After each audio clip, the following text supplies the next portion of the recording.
Beautiful Thursday morning to you, Take Two Nation. I am so glad to be before you again. My goodness, the days are just flying by. It seems like only yesterday we were announcing that we were at the end of another week, but nevertheless, look, something I want to share with you guys real quickly. Yesterday, when I went to buy my lunch out of the cafeteria that we have at work, the cashier has always typically been a very pleasant person. She's a beautiful woman inside and out. But they were running behind on the lunch orders yesterday, and she got pretty snappy with one of my colleagues.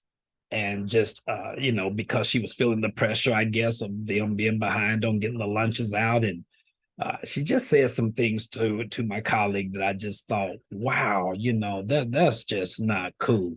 And it really changed my perception that I had of her, and it made me think, how often do we behave that way, where under pressure, our backs are pressed against the wall, and all of a sudden we do something or we say something that compromises our identity and our integrity.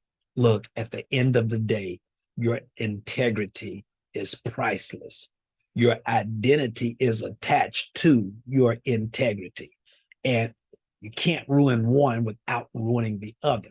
We have to be so careful of how we're reacting to stress around us, how we're reacting to pressure, how we are reacting and behaving when things are not necessarily going the way we want them to go.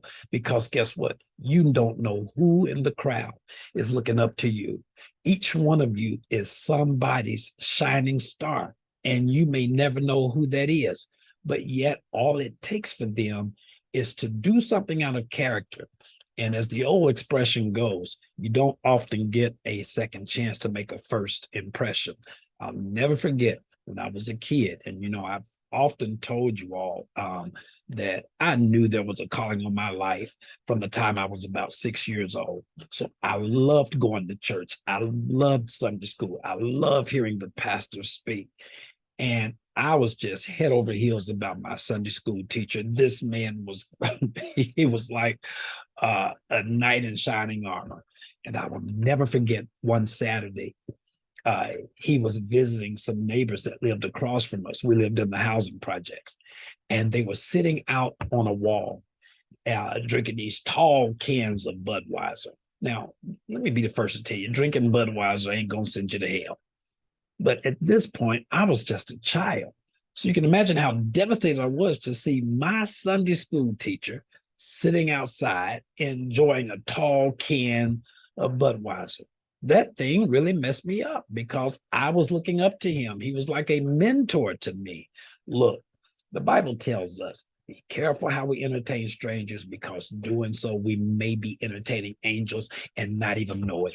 It also tells us, seeing as we are surrounded by such a cloud of witnesses, let us lay aside every weight and sin that so easily ensnares us, and run with patience the race that is set before us. Thirdly, and finally, the Bible says that you are the light of the world.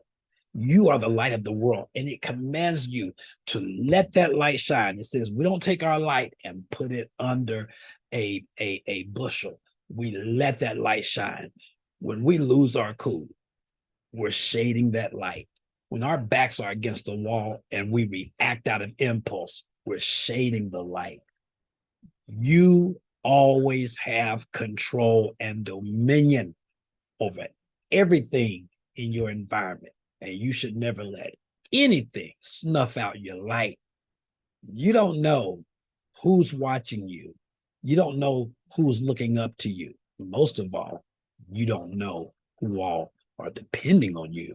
And as I said before, I'll close out on it. You don't often get a second opportunity to make a first impression.